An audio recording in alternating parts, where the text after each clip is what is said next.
시작을 해보겠습니다. 네, 안녕하십니까.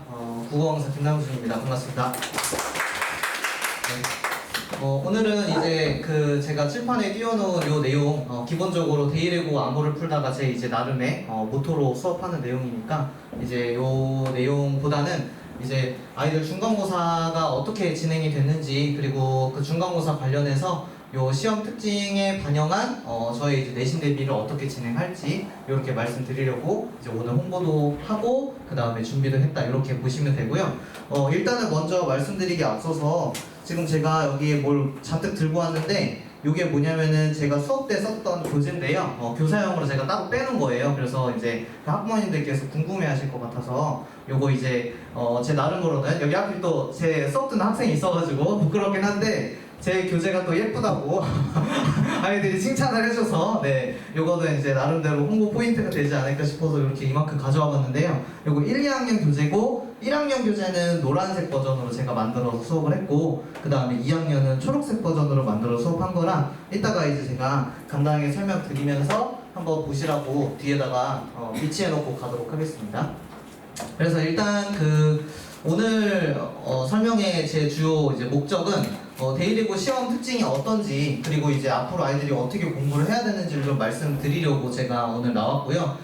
그 중에서도 이제 전 문항을 좀 제가 간단하게 훑는 것이 또 이제 학부모님들께서 다 보실 수 있는 부분이지 않을까 싶어서 제가 전 문항을 다 정리를 해왔거든요. 그래서 지금 제가 배부된 자료를 이제 같이 보시면서 설명을 드릴 거기 때문에 그 내용을 같이 봐주시면 감사할 것 같습니다. 아마 프린트는 이렇게 제 PT랑 똑같이 생긴 프린트일 거고요. 이제 그 내용에서 이제 한 2장 넘기시면은 해당 내용이 나올 테니까 차근차근 그거 같이 보면서 이제 제 설명을 들어주시면 감사하겠습니다.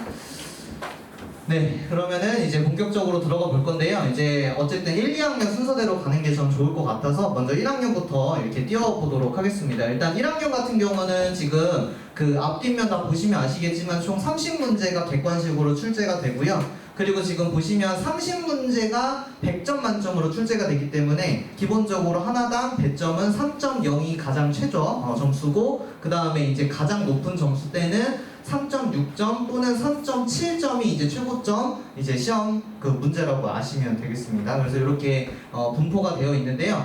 중요한 거는 지금 여기 제가 출처까지 적어놨는데 요게 이제 정성 들여서 제가 만든 거거든요. 그 출처를 이제 간단하게 보시면은 아시겠지만 이 천재 이성형 교과서가 몇 문제나 나왔는지를 보시면은 거의 없다는 사실을 확인하실 수 있을 겁니다. 원래도 이미 제가 데이리고 첫 번째 설명할 때도 말씀을 드렸지만 교과서를 많이 사용하지 않기 때문에 그 교과서는 굉장히 30문제 중에 적었다, 이렇게 이제 보시면 될 것 같고, 그러면은 대부분의 문제는 학교 프린트나 아니면은 외부 지문들로 구성이 되었다는 것을 확인하실 수 있을 거니까요. 그 부분 보시면 되고요.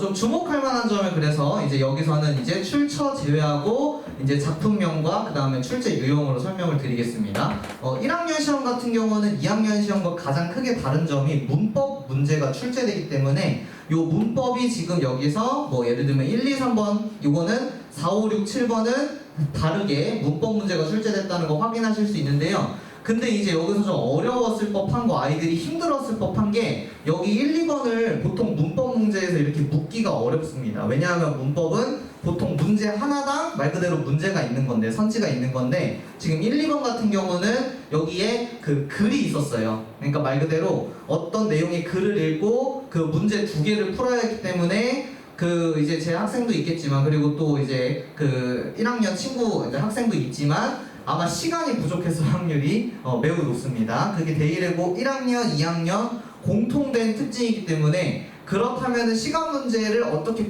극복할 건가? 요게 이제 가장 관건이라고 아시면 되고, 그게 국어뿐만 아니고 이제 제 뒤에 오실 박진원 선생님께서도 똑같이 설명하실 거예요. 왜냐하면 좀 전에 저희 교무실에서도 얘기를 이제 제가 설명에 이런 내용 할 거예요 선생님 말씀드렸더니 영어도 약간 비슷한 맥락으로 얘기를 하신 게 있어서 이제 자세한 내용은 이제 제 설명회가 아니니까 이제 이렇게만 언급드리고, 다시 한번 말씀드리면 국어는 시간 부족 문제를 어떻게 해결할 것인가가 데이리고 시험에서 가장 중요한 포인트다, 이렇게 생각을 해주시면 감사할 것 같습니다. 그래서 일단은 요 부분이 글이 있었고요.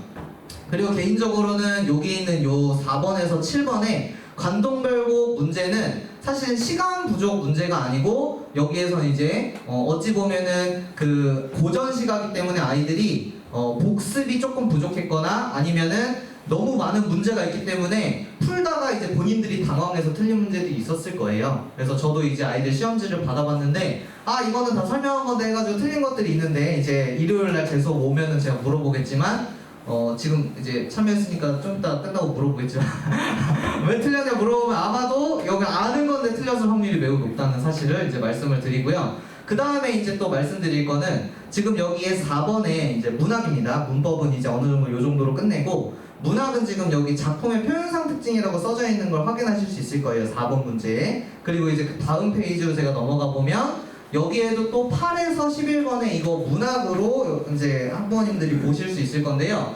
여기도 보시면은 여기에 이제 지문 내용 일치해서 쭉 내용 나오고 그리고 이제 여기 다음에 보시면 또 문학이 나오는데 여기 서술상 특징 이런 내용이 나오거든요. 지금 제가 여기에는 명시적으로 적진 않았는데 제가 강조하고 싶어서 말씀드린 게 뭐냐면 문학은 반드시 개념화 문제가 출제가 됩니다. 반드시. 그렇기 때문에 모든 지문에 개념화 문제가 나오는데 제가 이건 표현상 특징이 아니라 쓰진 않았는데 여기도 개념화 문제가 나왔고요. 그리고 아마도 데이레고 1학년 친구들 100명 중에 90명은 아마 여기서 엄청 당황하고 엄청 힘들었을 겁니다. 왜냐하면 지금 보시다시피 8번에서 11번에 해당하는 엮여있는 작품만 5개인 걸 확인하실 수 있고요. 그럼 이 가에 고전시가 문학사는 뭐냐? 이거는 문학의 역사를 말 그대로 줄글로 비문학으로 써놓으신 거고 요 내용은 학교에서 간단하게 설명을 하셨거든요.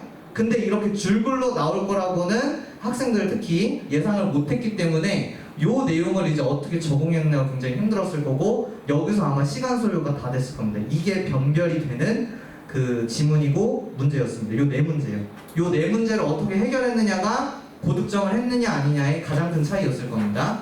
그리고 이제 그 밑에 있는 12, 13, 14, 15번은 또 문법 문제가 나왔고요. 문법 문제들의 계속된 특징은 본문을 주고 읽게 만드신 다음에 적용해서 풀어야 되기 때문에 시간이 또 소요되는 이런 특징을 계속 보실 수 있을 겁니다. 그 다음에 이 내용들은 뒤에서 제가 설명드릴 거고요. 그 다음에 이제 여기서 또 문학이 나옵니다. 공손옥이 한데서 울다라는 요 지문은 개인적으로 제 감상으로는 우리 친구들 요거 5문제가 나왔는데 요거를 뭐 예를 들면은 이제 5분에서 10분 이내로 끝내기를 바라는 마음이었으나 이제 제 수업 듣는 학생들이 얼마의 시간 동안 풀었는지는 이제 일요일날 수업 때 물어봐야 될 것 같고요. 제가 왜 그 말씀 드렸냐면 이거 다 교과서 지문이지 교과서 내용이죠. 그렇기 때문에 요거는 알고 풀었어야 돼요. 읽고 푸는 게 아니라. 그래서 제가 말씀드렸던 시간 부족 문제를 극복하는 일단 첫 번째 1번은 이미 시험 범위를 알려주신 거 있죠? 이거는 안 읽고 풀어야 돼요. 데이레고는 1학년, 2학년 모두 통틀어서요. 그래서 이런 거를 안 읽고 푸는 그 능력이 어느 정도 올라와 있어야 아까 말씀드렸던 이런 문제는 아예 외부 지문이거든요. 이걸 풀 시간이 나옵니다.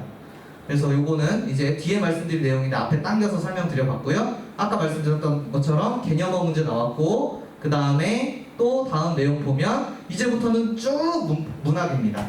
쭉 문학인데 이 문학도 보시면 아까 말씀드렸죠? 문학마다 다 개념어 문제가 나온다. 서술상 특징 개념어 문제고요. 표현상 특징 개념어 문제고요. 표현상 특징 또 개념어 문제입니다. 그 얘기는 뭐냐? 아이들이 문학 개념어를 모르면 심지어 가, 나 이렇게 두 개의 작품들끼리 개념어를 비교하는 문제에서 아이들이 여기에 찾아버릇하지 못하면 이제 문제를 틀릴 수 있고 그리고 여기서 이제 제가 여기 오른쪽에 적어놓은 거 보시면 요거는 그 어디에도 교과서 지문이 아니라는 것을 확인하실 수 있을 겁니다. 그래서 뒤에서 제 수업 특징으로 말씀을 드릴 건데 요거는 학교에서 사용하는 그 주황색 표지의 교재가 있습니다. 처음 밥 먹듯이 뭐 문학 뭐 이런 교재가 있어요. 그게 이제 부교재로 사용하는 이제 학교 수업 교재인데요. 이런 말씀 드리면 좀 좀 그렇지만 학교에서 이걸 수업을 꼼꼼하게 다 해주시고 시험 문제를 내시는 게 아니라요. 시험 범위가 많습니다. 예를 들면은 이번 시험 범위 같은 경우는 여기 이 교재에서 현대시 거의 3분의 2, 그죠? 그 다음에 현대소설 전체가 시험 범위였고 근데 현대소설 전체면은 그게 한 8작품 됐거든요. 근데 그 중에 하나 나왔어요.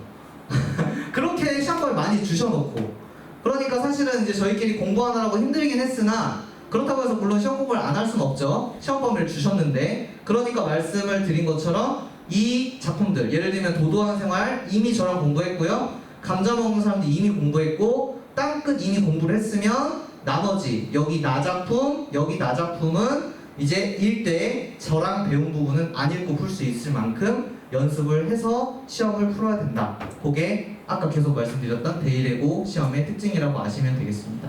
그래서 이렇게 구성이 됐다는 점 말씀드리고요. 그래서 이제 총평을 제가 다음 페이지에 이렇게 적었습니다. 그래서 요거는 오늘 제 설명회를 듣지 않으셔도 읽기만 하셔도 도움이 되시게끔 제가 이렇게 적어놨으니까 이제 요거를 좀 보시면 좋겠는데요. 지금 제가 출제 난이도를 중상이라고 적은 이유는 제 예상에 지금 2학년도 비슷한 맥락인데 아까 나왔던 그 완전한 외부 지문 때문에 아이들 점수대가 다 떨어져서요, 평균은 아마 한 60점대 정도로 형성이 되지 않을까 싶고, 1등급 커트는 이제 아이들이 그 일요일날 와서 저랑 얘기는 다 해봐야겠지만 아마 한 90점대 초반에서 80점 후반 정도가 1등급 커트가 잡히지 않을까 라고 생각을 하고 있는데, 이것도 정확하진 않아서 일단은 일요일날 아이들이랑 얘기도 해보고 그 다음에 이제 내일 학교를 가잖아요. 오늘까지 안 갔으니까. 그래서 이제 학교 가서 또 친구들 얘기 들어보고 학교 선생님 말씀 들어보면은 어느 정도 가닥이 잡힐 것 같습니다. 그래서 이런 맥락이고요. 그래서 60점 정도면 중상 정도로 이제 볼 수 있어서 제가 이렇게 넣어놨고, 먼저 문학부터 제가 분석을 해놨는데요. 아까 말씀드렸던 그 표 기준 총 18문항이 문학으로 나왔습니다. 30문제 중에 18문항이고, 그럼 나머지 12문항이 문법 문제가 나왔다는 걸 확인하실 수 있겠죠? 그래서 지금 제가 여기에 쭉 적어놓은 내용은 이제 좀 전에 말씀드렸던 내용의 요약 정리라고 보시면 되는데, 그 중에서 관동별곡이 거의 전문이 시험 범위로 나와서 아이들이 공부하는 데는 좀 힘들었을 겁니다. 공부하는 데는. 근데 이제 제 수업에서는 기말고사 대비 때 뭘 할 거냐면, 시험 범위가 중간고사 끝나면 보통 끝나잖아요. 기말고사는 새로운 이제 마음가짐을 해야 되잖아요. 데이레고는 누적입니다.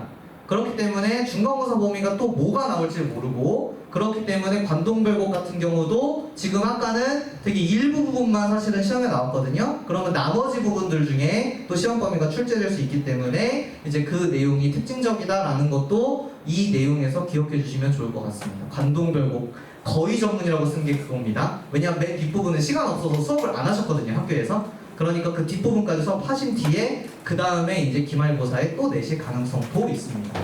네. 그리고요, 지금 제가 여기에 적어놓은 것처럼 사실 데이레고 1, 2학년의 기본적인 두 번째 특징이 뭐냐면 국어력이라는 게 중요합니다. 여기서 국어력은 제가 뭐 그럴듯하게 써놓은 거지만, 다시 말씀드리면 처음 접하는 작품도 분석할 수 있는 힘이 필요하고 능력이 필요하고, 그리고 사실은 국어는 특징적으로 안 읽고 그걸 바로 보자마자 알기는 힘들잖아요. 정말 그 작품을 알지 않는 한. 그렇기 때문에 이걸 읽을 수 있는 시간이 확보되게끔 만드는 게 포인트다라고 문학 정리해서 말씀드릴 수 있고요. 그리고 여기는 이제 문학 관련 주요 문항을 다음 페이지에 제가 넣어놓은 겁니다.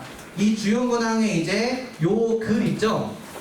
제가 비문학 글 있고 그 다음에 그 문학 작품이 있다고 말씀드렸을 때, 보통 아마도 학부모님들께서는 그냥 뭐 한 요 정도 단락 나오고 그 다음에 문제 나왔겠지가 아닙니다. 거의 지금 한 페이지라고 치면은 이 중에 거의 뭐라고 할까, 그냥 앞에 잘린 게 더 있잖아요, 그죠? 그래서 그냥 한 페이지 전체가 다 비문학 글이었어요. 그리고 그걸 다 읽고 나서, 그렇다고 해서 그걸 미리 그 내용적으로 우리가 안 읽고 넘어갈 만큼 뭐 학교에 수업하거나 자세히 하신 게 아닙니다. 그리고 거기에 더해서 아까 말씀드렸죠? 이 가라는 걸 참고해서 나에서 바까지 5개의 작품을 거기에 적용했어야 됐기 때문에 이게 쉽지 않았다. 물론 이제 이게 저도 출제될 거라고 예상을 해서 아이들이랑 뭘 수업했냐면은, 고전시가 역사별로 한번 쭉 정리했었어요. 고대가요라는 것부터 해서 시조 가사까지 설명을 했었는데 이렇게 길게, 왜냐면 저는 요약본으로 수업을 했기 때문에 아이들이랑. 그래서 다음부터는 이런 사실 제가 보기에는 이건 어디 논문에서 발췌해 오신 걸로 확인이 되거든요. 그래서 논문을 수업을 해야 되나 지금 이런 상황이라서 이제 상당히 요게 아이들이 힘들었을 거다라고 제가 여기에 적어 놓은 거고요. 그리고 요 다음은 이제 여기 제 학생도 있는데, 제 자랑입니다.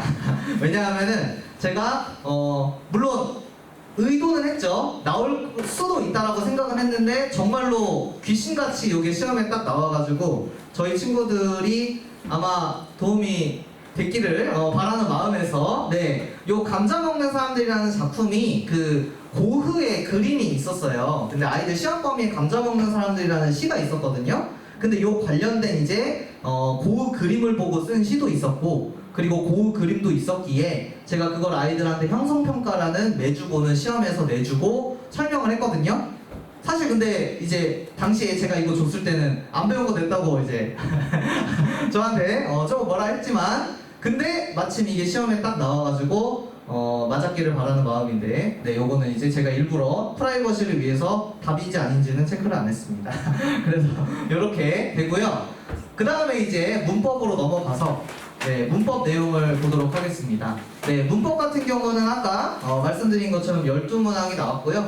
근데 그 12문항 중에 아까 말씀드렸죠? 지문형 문법 문제가 아이들이 힘들었을 거다. 그래서 결론적으로는 이런 문제를 풀려면 빨리 읽어야 되는데 아마도 거기서 시간 부족 문제를 겪었을 가능성이 크고, 특히 문법은 내가 어떤 개념을 알고 있는다고 해서 그거를 푸는 게 아니고요. 거기에 예를 들면은 이번 시험 범위는 의문의 변동이었기 때문에 거기에 적용되는 원리를 생각을 해야 되거든요. 근데 그 생각이 만약에 내가 공부가 좀 덜 돼서 조금 느려요, 만약에. 그러면은 이제 다른 친구들 뭐 세네 문제 풀 시간에 난 한두 문제밖에 못 푸니까 거기에서 이제 계속 시간이 늘어나서 그 시간 부족을 아까 보여드렸던 그 고전시가 같은 거 있죠? 아예 그걸 못 풀고 이제 막판에는 찍고 넘어가고 이런 상황이 벌어졌을 가능성이 큽니다. 그렇기 때문에 이제 제가 여기에 개념을 완벽하게 숙지라고도 적어놨고, 그리고 앞으로 기말고사 때도 또 강조는 하겠지만 거기 제시된 문법 예시들을 외워주면 좋습니다. 아예. 이거는 이제 보통 원리만 알면 풀 수 있지 뭐 이렇게 간단하게 생각하는데 이제 앞뜨거 했을 거예요, 중간고사 끝나고. 그래서 중간고사를 딱 봤더니 야, 이거는 그 원리로 풀기에는 시간이 부족하다, 아마 이런 생각을 했을 가능성이 크고, 그렇기 때문에 사실은 안타깝게도 시험 범위로 나오는 내용들은 그냥 다 암기를 해놓고 있어야 돼요. 일단 자유자재로 사용할 수 있게끔. 그리고 나서 이제 외부 지문을 읽으면서 푸는 것이 특징적이라고 말씀드릴 수 있겠고요. 그리고 지금 여기에 제가 다음 페이지 주요 문학이라고 띄워놓은 요 비문학 지문이 바로 이제 말씀드렸던 지문형 문법입니다. 사실 이 말도 꽤 까다로워요. 왜냐하면 초성에 오는 제약에는 초성에 오는 자음의 개수, 초성에 오는 자음의 종류에 대한 제약이 있다, 이렇게 배우는데 사실은 요 관련된 개념은 의문의 변동에서 이런 제약이라는 말을 배우지는 잘 않습니다. 요거는 이제 보통 언제 배우는 거냐면 음절의 구조를 수업할 때 가르치는 건데, 제가 이제 문법 처음 설명할 때 특히 의문의 변동을 할 때는 음절의 유형부터 가르치고 사실 시작하거든요. 그래서 예를 들면은 이런 겁니다. 우리나라 말의 음절의 유형은 예를 들면 이런 거예요. 지금 음이라고 써 있잖아요. 음이라는 글자는 이음, 미음 이렇게 생각하면 총 3개죠. 자음 2개, 모음 하나. 이렇게 하면은 데이레고 시험에서 다 틀립니다. 자, 그럼 이거 음절의 유형이 어떻게 생겼냐? 얘는 초성의 이응은요, 아무것도 없다는 비어있다는 뜻입니다. 아무것도 없어요. 그냥 비워놓기에 애매모호하니까 그냥 여기에 이응 그냥 넣어놓은 거지, 저걸 세면 안 돼요. 그럼 얘는 몇 개냐? 모음 으 하나에 그 다음 자음 미음 둘, 그래서 총 2개다. 이런 거를 얘기하는 내용이 바로 이거였습니다. 그렇기 때문에 예를 들어서 의문의 변동만 주구장창 뭐 교체니 음절의 끝소리 규칙이니 그걸 해봤자 아까 말씀드렸죠, 국어의 기본적인 실력이 없으면은 이런 내용은 이제 눈에 들어오지도 않거나 읽다가 시간 다 보내는 그런 경우가 있었을 겁니다. 그래서 요 말씀을 드리고요. 요거는 이제 제가 나름대로 적중을 했다라고 말씀드리고 싶어서 또 가져온 내용입니다. 여기 지금 좀 깨졌는데요. 제가 주간과제에 넣어놓은 건데 저만 압니다. 저희 학생들은 아마 몰랐을 가능성이 있고 이게 적중이 됐는지도 왜냐하면은 요게 기출문제예요. 고2 옛날 선배들이 풀었던 이제 문법 기출문제를 제가 주간과제라는 매주 주는 과제에 넣어놨는데, 이제 중요한 거는 여기에 그 음운의 변동이라는 게 말 그대로 발음 문제거든요. 근데 그 발음을요, 이제 한 5, 6년 전까지 아니고 더 예전에 한 10년 전쯤부터 그 외국인들이 그 읽어야 되잖아요, 우리나라의 그 단어를. 그러니까 우리말의 발음에 맞게 영어로 바꾸는 작업을 했습니다. 우리나라 뭐라고 해야 될까요? 그 공무원들이. 그래서 그 작업이 이제 이루어진 게 시험 문제에 나왔고, 그러니까 다시 말씀드리면 여기 로마자 표기라는 건 뭐냐면요, 우리나라의 이 한글을요 영어로 바꾸는데요, 그냥 1대1로 바꾸는 게 아니라 발음을 적용해서 바꾼다는 뜻입니다. 그러니까 결론은 발음을 읽을 줄 알아야, 그래야 이 영어 알파벳이 왜 이렇게 써지는지를 이해할 수 있다는 거죠. 그 내용이 기출문제에 나왔고, 그래서 제가 여기 넣어놨는데, 요 내용을 이제 그래서 아이들이 적용해서 풀었기를 바라는 마음에서, 그리고 저는 적중을 아이들한테 가르쳤다는 맥락에서 이렇게 넣어놨는데, 모르겠어요. 이거는 일요일날 또 신문을 한번 해봐야 될 것 같고요. 네, 그러면 여기까지가 이제 1학년의 시험 특징을 정리를 끝낸 내용입니다. 지금 이제 2학년 학부모님도 계시는 걸로 알고 있고, 그리고 이제 대다수는 1학년 학부모님들로 제가 이제 알고 있는데요. 제가 생각을 해봤어요. 왜 1학년 학부모님들이 많으실까? 아마도 중학교 때까지는 우리 아이가 국어 공부를 좀 했고, 아이도 엄마, 아빠, 난 국어 공부 혼자 할 수 있을 것 같아 라는 학생들이 있었을 수 있습니다. 중학교 때까지는 어느 정도. 근데 막상 중간고사 가보니까 이게 만만치가 않구나, 이렇게 느꼈을 가능성이 있지 않을까라는 게 제 합리적인 추론인데, 이제 2학년에 올라가면 또 어떤 사태가 벌어지는지 그럼 1학년 학부모님들께서, 1학년 학생들께서 보시면 되고요. 그리고 지금 2학년 학부모님들께서는 왜 우리 아이가 문학 점수를 안 알려줄까에 대한 시험 점수를 아이들이 시험을 못 보면 알려주질 않습니다. 저희 반 친구들도, 저희가 지금 데이르고 2학년 제 수업은 이제 9명 친구가 있거든요. 네, 적지 않은 친구들이 있는데, 그 친구들 중에 연락 준 애가 반 정도밖에 안 돼요. 그 얘기는 그 반은 시험을 망했다는 뜻이고, 걔네들이 망한 이유를 제가 분석을 했기 때문에 이제 그 망한 이유를 설명을 드리도록 하겠습니다. 일단은 2학년 시험의 특징적인 내용은, 2학년에는요 출처가 수능특강이라는 교재가 많다는 것을 확인하실 수 있을 겁니다. 이 수능특강이라는 교재는 보통 고3 건데요, 이 고3 교재를 역대 대대로 데이레고는 2학년 교재로 사용했다는 것을 이제 아시면 되고요. 요거는 지금 1학년 학생들도 내년 올라갔을 때 다르지 않을 겁니다. 그렇기 때문에 이 수능특강을 열심히 잘 가르치는 강사나 아니면은 혼자 공부할 거라도 수능특강을 열심히 공부해야 된다라는 점을 꼭 아셔야 되고요. 그리고 이제 2학년은 또 특징적으로 1학년이랑 다르게 문법 시험이 없기 때문에, 시험에 문항만 있기 때문에, 만약에 나는 문법이 좀 수월했다 하는 학생들은 정말 큰일이 난 거고요. 그리고 나는 문학은 할만해, 보통 이제 외고, 데이레고 같은 경우 여학생들이 많잖아요. 그럼 문학을 비교적 좀 더 수월해하는 편이거든요. 그래서 굉장히 치열한 시험이 2학년 시험이 되고, 학교 선생님들도 다 알고 계시기 때문에 시험이 더 어렵습니다. 기본적으로 그렇게 아시면 될 것 같습니다. 그래서 일단 지금 여기 쭉 문제들을 보시면 웬만한 경우에는 하나 작품을 물어보는 문제가 없다는 걸 확인하실 수 있을 겁니다. 물론 1학년도 비슷했지만, 왜냐하면은 여기 있는 작품들이 웬만하면 다 이제 시거든요. 그래서 뭐 정지용 향수 들어보실 수 있을 겁니다. 워낙 오래된 작품이고 교육과 교과서에 많이 있었기 때문에. 그래서 가나다가 있고요. 여긴 더 특징적으로 아까 1학년의 그 특징이 반복됩니다. 표현상의 특징, 표현상의 특징이 모든 문학 세트마다 다 들어있습니다. 하나씩.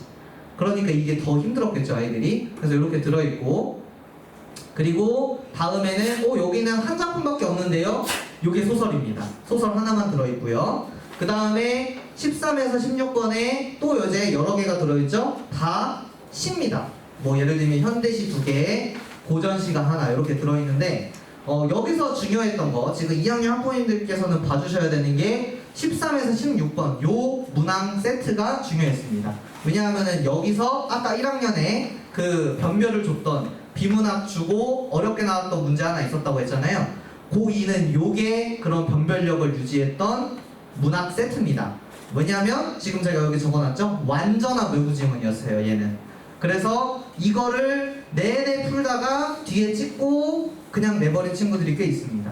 그러니까 이런 문제를 풀기 위해서는 그렇다면 어떻게 해야 되느냐? 아까 말씀드렸죠? 학교에서 미리 알려준 시험 범위, 요거 미리 알려주신 겁니다. 수능특강. 또는 예를 들면 요 위에 천지 긴 문학 교과서 미리 알려주셨죠? 얘는 이미 다 외운 상태에서 그냥 쭉쭉쭉 풀어 나갔었어야, 그래야 여기서 시간이 안 부족했겠죠? 심지어 얘는 가사라는 작품이라서 고전시가의 가사는 길어요. 그러니까 이걸 이제 하나하나 다 읽고 이해하려면은 심지어 고전 시간이니까 옛날 말로 돼 있잖아요. 그러니까 아이들이 더 힘들었겠죠. 그래서 여기서 시간이 부족했을 것이고, 심지어 여기 제가 복이 준 거라는 요 내용을 이제 언급할 건데, 요 내용은 1학년에도 있었지만 2학년에서 더 두드러지는 이유는 이 복이 준 거가 뭐냐면 보기로 작품을 해석하는 근거 기준을 줍니다. 그 얘기는 뭐냐면 보기 내용이랑 틀리면 해석이 맞아도 그건 정답이 아니에요. 보기 내용을 읽어야 된다는 거죠. 그 얘기는. 그러니까 이거 하나하나 다 읽으려면 시간이 또 부족했겠죠. 그런 상황이 발생했다고 아시면 되겠습니다. 그리고 엄마의 말도 완전한 외부 작품이었고요. 그러면 김승욱 역사는 좀 빨리 풀었었어야겠죠? 근데 이제 사진 보내준 친구 중에 역사에서 틀린 친구가 있어서 일요일날 제가 이제 또 신문을 할 예정입니다. 가르쳐준 거에서 틀려가지고 제가 너무 마음이 안타까워요. 네. 그리고 이제 23, 24, 25번은 여기 이미 시험 범위로 다 준 거기 때문에 아이들이 잘 풀었었어야 됐고, 서정인의 강, 요거는 특징적으로 하나 또 말씀을 드리겠습니다. 그 외부 지문이 제가 나온다고 했는데, 그리고 또 데이레고 1학년도 비슷했는데 2학년도 재밌는 게 뭐냐면 이 서정인의 강이라는 이 소설은 완전히 외부 작품입니다. 근데 예를 들면 여기 보기 외부 작품이라고 제가 적어놨잖아요. 이게 뭐냐면 학교에서 가르친 거를 보기로 주시고, 오히려 거꾸로 된 거죠. 그러니까 이걸 보기로 짧게 주시고, 그리고 그걸 기준으로 얘를 푸는 이런 문제들이 또 그 학교 시험에 나옵니다. 그렇다면 아이들이 현명하게 풀었다면 어떻게 푸냐면, 예를 들면 여기가 만세전이라는 작품이었거든요. 그 만세전이라는 작품을 저한테 수업을 들었잖아요. 그거를 기억하면서 공통 차이점을 풀었다면 좀 더 현명하게 풀었을 수 있겠지만, 아마 이 뒷부분은요 정신 하나도 없었을 겁니다. 여기서 시간 부족해가지고 읽느라고 정신 하나도 없고, 보통 시간 없으면 아이들이 뭐부터 하냐면요, 잘못된 문제풀이가 뭐냐면 지문부터 읽습니다. 근데 이제 데일레고 시험에 앞으로 이제 제가 아이들한테도 말할 건데요, 데일레고 시험은 반드시 이렇게 26번에 본문이 있잖아요. 그럼 절대로 지문부터 읽으면 안 되고, 일단 먼저 문제 훑은 다음에 그 다음에 여기 힌트 되는 거 있네, 그럼 얘 먼저 읽고 푸는 그 연습을 해놔야 돼요. 이게 왜냐하면 모의고사 풀 때 그렇게 해야 되거든요. 사실 데일레고 시험은 학교 쌤들도 늘 말씀하시지만 모의고사식으로 출제하신다라고 하시기 때문에 꼭 문제 먼저 보는 습관 들여야 됩니다. 국어에서.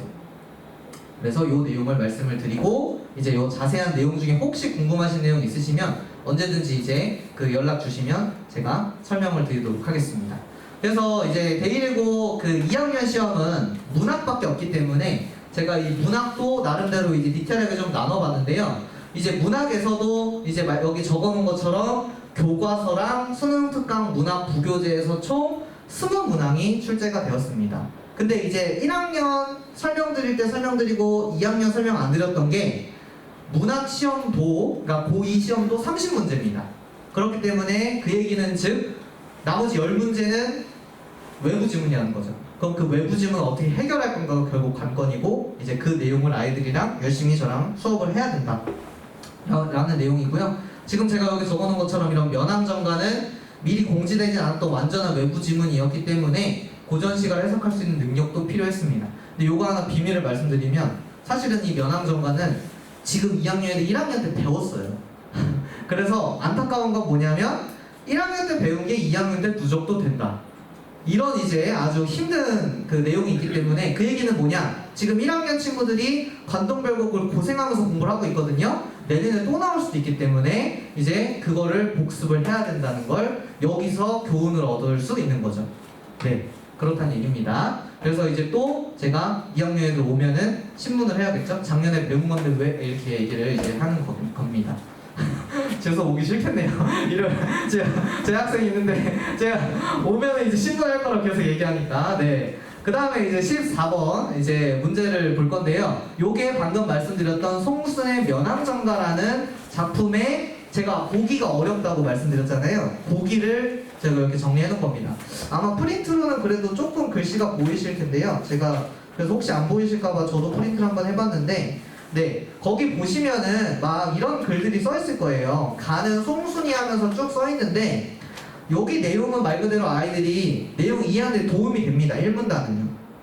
근데 학교 시험의 특징이 뭐냐면 데이레고에서는 꼭 두 번째 문단 또는 이제 보기 전체가 아이들이 배운 거에 추가적으로 요걸 읽어야만 풀 수 있는 정보를 꼭 주세요. 예를 들면 면함정과 수업할 때 보통 예를 들면 뭐 계기적 병렬, 계열적 병렬 이런 거 안 가르칩니다. 이런 내용은 사실 면함정가에서 핵심 포인트가 아니고 요거는 학교생들이 만들어내신 거예요.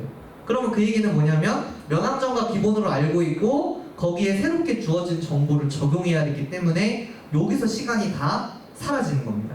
그렇다면은 면함정가를 미리 알고 있었으면 좀 더 도움이 됐거나 아까 말씀드렸던 교과서 범위를 빨리 풀었다면 얘를 읽을 시간이 있었겠죠. 그래서 계속 그 연습이 중요하다는 거 말씀을 드리고요.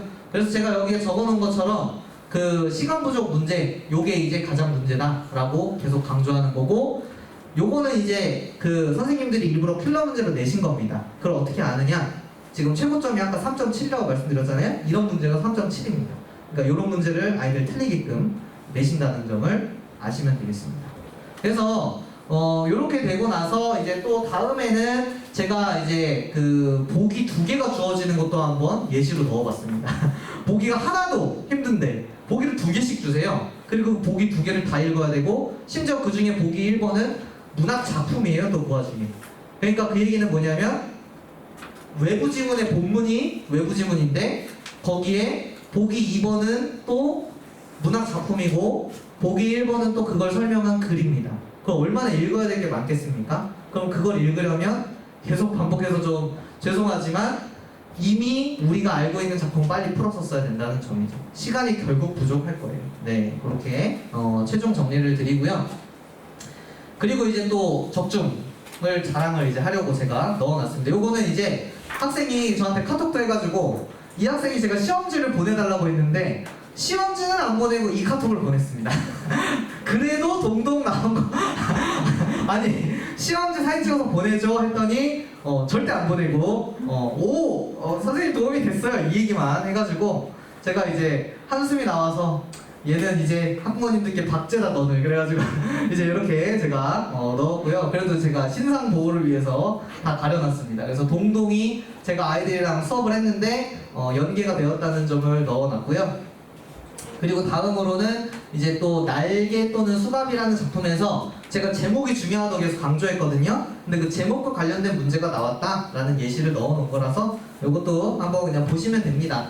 사실은 제가 이제 중요하다고 말했던 게 시험 문제에 나올 수밖에 없는 건 뭐 중요하다고 하는 게 많기도 하겠지만 이제 국어를 오랫동안 가르치면 국어에서 결국에 내는 것만 낼 수밖에 없는 포인트들이 있거든요. 그거는 이제 사실 뭔가 설명하기가 어려울 정도로 좀 그 뭐랄까 오래 한 사람들이 아는 그런 게 있는데 그래서 이제 이런 부분이 적중이 됐기 때문에 아이들은 이런 문제 맞췄으면 좋겠다라는 맥락으로 넣어놨습니다. 그럼 이제 최종 마무리로 여기 이제 말씀을 드리면 요거는 제 소개니까 한번 읽어봐 주시면 좋을 것 같고요. 특히 지금 고2 학부모님들께서는 여기서 제 2번째 줄 내용을 좀 참고하시면 좋을 것 같아요. 왜냐하면 제가 이제 고3 N수생 강의를 동시에 하고 있기 때문에 그게 아까 말씀드렸던 이거는 이제 여기 화면만 보셔도 됩니다. 아까 제가 수능 특강이 고3 교재라 말씀드렸잖아요. 이 고3 교재를 가장 가까이서 다루고 있는 강사입니다. 기본적으로. 왜냐하면 고3 가르치고 있기 때문에 그리고 그 가르치는 자료를 그대로 아이들 수업에 반영을 하고 있기 때문에 요거를 제가 빠뜨리면 안 될 것 같아서 적어놨고요. 여기 컨텐츠는 제 다 자체 교재들이기 때문에 제 모든 수업은 다 자체 교재로 진행한다 라고 보시면 되겠습니다. 그래서 여기가 제일 중요합니다. 오늘은 사실은 요것만 설명드리고 저 이제 나가려고 하는데요. 지금 제가 여기에 띄워놓은 데이레고 내신 대비의 본질 요것만 오늘은 잘 기억하고 가시면 좋을 것 같아서 이렇게 제가 3개로 딱 정리를 해봤습니다. 일단 첫째, 계속 말씀드렸죠? 교과서 범위는 완벽하게 숙지를 해야 됩니다. 완벽이라는 건 뭐냐? 지문 안 봐도 문제를 풀 수 있게 거의 달달 외워야 되는 수준으로 공부를 해야 된다. 왜냐하면 보통 친구들 소설 같은 경우는 보면 알지 뭐 이랬을 가능성이 있거든요. 안 돼요. 보면 알지 뭐 할 때 보면 할 시간이 없습니다. 그렇기 때문에 안 보고 풀 수 있게끔 미리미리 학습을 다 해놔야 되고요. 동시에 만약에 외부 지문이랑 같이 나오면요. 그러면 우리가 이미 배운 거 있으면 아는 선지 제거하면 되잖아요. 내가 배운 작품이 있으니까 그렇게 하게끔 공부를 해야 된다는 게 2번째 포인트. 그리고 이제 대주제 2번에 아까 말씀드렸던 기본적인 국어력을 향상을 해야 됩니다. 다시 말씀드리면 작품이나 개념을 이해하는 정도를 넘어서야 돼요. 특히 데이레고 친구들이 가장 하면 안 되지만 자꾸 하려고 하는 게 바로 이겁니다. 아무 생각 없이 암기하는 거예요. 아무 생각 없이. 그러니까 이게 무슨 말이냐면 특히 저도 문과지만 문과 성향 가진 친구들이 기본적으로 암기는 좀 잘하는 편이거든요. 이과 성향보다는. 근데 이거를 그냥 암기를 자꾸 하려고 합니다. 특히 학교 수업을요. 근데 그렇게 했다가 문제 발생하는 게 뭐냐면 그러면은 암기한 거랑 만약에 연계해서 다른 작품 나오면 말 조금 바뀌면 암기한 거랑 다르잖아요. 그러니까 얘가 어떻게 바뀔지를 계속 생각하면서 암기를 해야 되고 그 내용을 이제 제 수업을 들으면서 표현이 바뀌는 것들 또는 말을 바꿀 수 있는 것들을 고민하면서 암기하는 것이 기본적인 국어력을 향상하는 데의 방법이다 라고 큰 주제 두 번째로 제가 넣어놓은 거고요. 그리고 세 번째, 사실 요건 제가 학생들한테 꼭 하고 싶은 얘기인데 마침 학생이 있어서 아주 잘 됐습니다. 뭐냐면 미리미리 시험 대비를 해야 됩니다. 여기 친구들 요 안 됩니다. 2주 전에 시작해요. 솔직히 2주 전에 시작하고 요거 아마 중학교 때 이렇게 생각할 거예요. 나 중학교 때 일주일 전에 시작했는데 고등학교 와서 2주 전에 시작했어. 그럼 점수가 나와야지 라고 생각했을 가능성이 있는데 안 됩니다. 안 돼요. 지금 시작해도 모자라기 때문에 그래서 2주 동안 암기하지 말고 미리미리 암기해야 된다는 거 제가 꼭 말씀드리고, 그리고 요거는 이제 제가 안 적어놨는데 데이레고는 특성상 전공어 시험이 되게 중요하잖아요. 특히 2학년 같은 경우는 저희 반 친구들이 많이 시험을 망한 게 그 국어랑 그러니까 문학이랑 전공어가 같은 날 있었어요. 그러니까 아이들이 막 전공어 공부하고 뭐하고 하느라 국어 공부할 시간도 없고 막 정신을 못 차리는 거예요, 아이들이.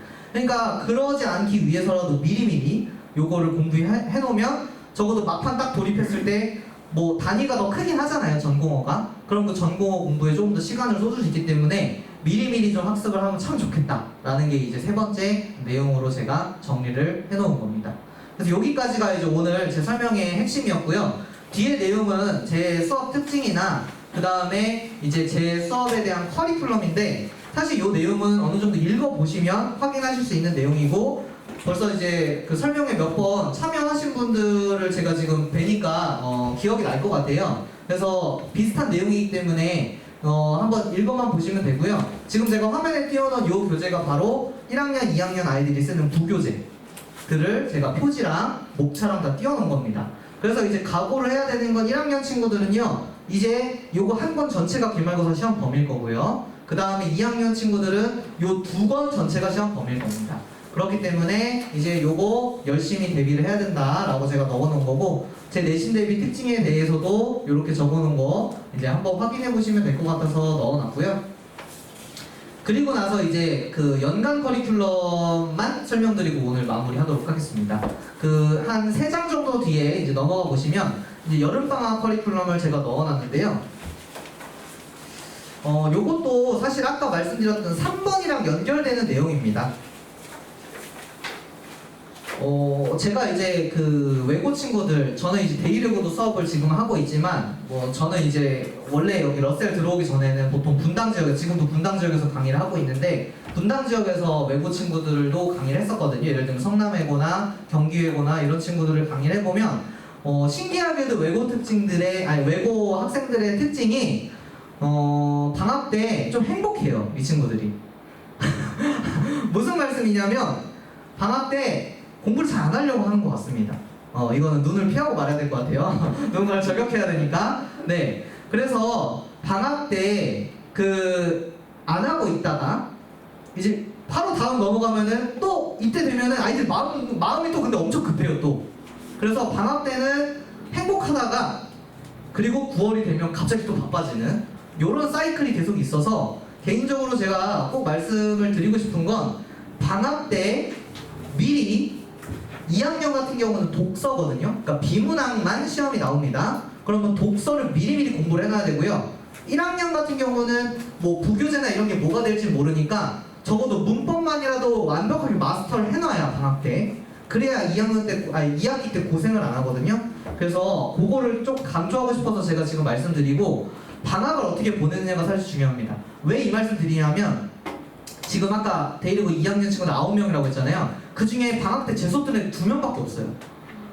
그 얘기는 뭐냐면 방학 때 물론 이제 학원은 다닐 수 있어요, 다른 어떤 학원들이. 근데 이제 학부모님들 뭐 옆에서 집에서 보시니까 알겠지만 방학 때 생각보다 생각보다 막 그렇게 시험 때 막 애들이 안절부절하는 거에 비해서 솔직히 말씀드리면 그렇게 절박하진 않습니다. 아이들이 방학 때. 물론 이제 대부분의 친구들이 그렇겠지만, 그래서 방학을 잘 보내야 된다는 점 꼭 말씀을 드리고, 요거를 이제 마지막으로 이제 뒤에 내용은 한번 확인해 보시면 좋겠다로 마무리를 하는 걸로 가겠습니다. 여기는 제 수업 그 관리 커리큘럼, 그 관리 시스템을 정리해 놓은 거니까요.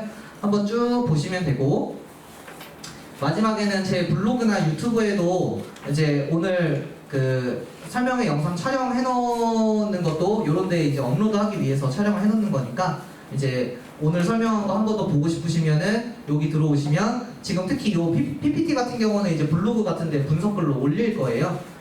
데이레고 작년 시험지 같은 경우도 이미 올려놨고요. 그래서 여기에 한번 이제 보시면 추가 정보 보실 수 있다. 이렇게 이제 정리를 해놨고, 그리고 가장 중요한 건 요 제 수업 시간, 요거 이제 확인을 해주시면 감사할 것 같습니다. 특히 1학년 수업 시간이 일러서 1학년 친구들이 좀 힘들어하는데, 재밌는 사실은 이제 그 알겠지만 그 제 수업 듣는 친구도 이게 12시 반까지 수업이거든요.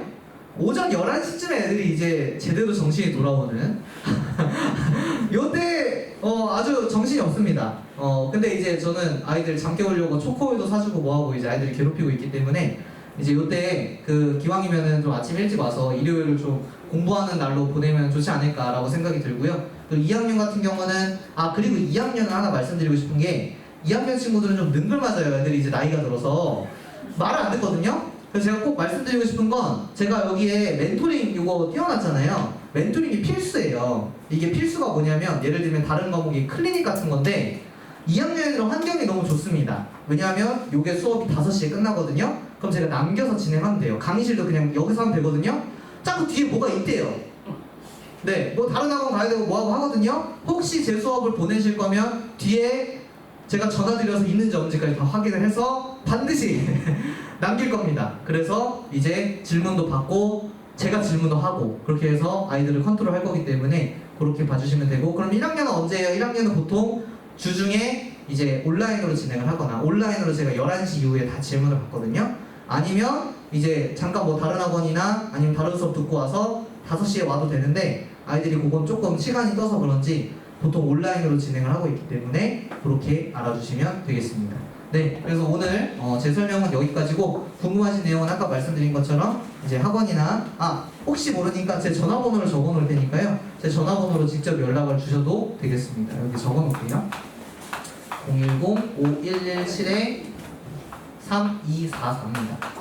여기로 전화 주시면, 카톡 아마 들어가 보시면은 제 프로필이 그대로 있어서 여기도 이제 연락을 주시면 될 것 같습니다. 네, 이렇게 되겠습니다. 네, 그러면은 오늘 설명은 저는 여기서 마무리하도록 하겠습니다. 네, 감사합니다. 요 교재는 뒤쪽에다가 제가 비치해 놓고 가겠습니다.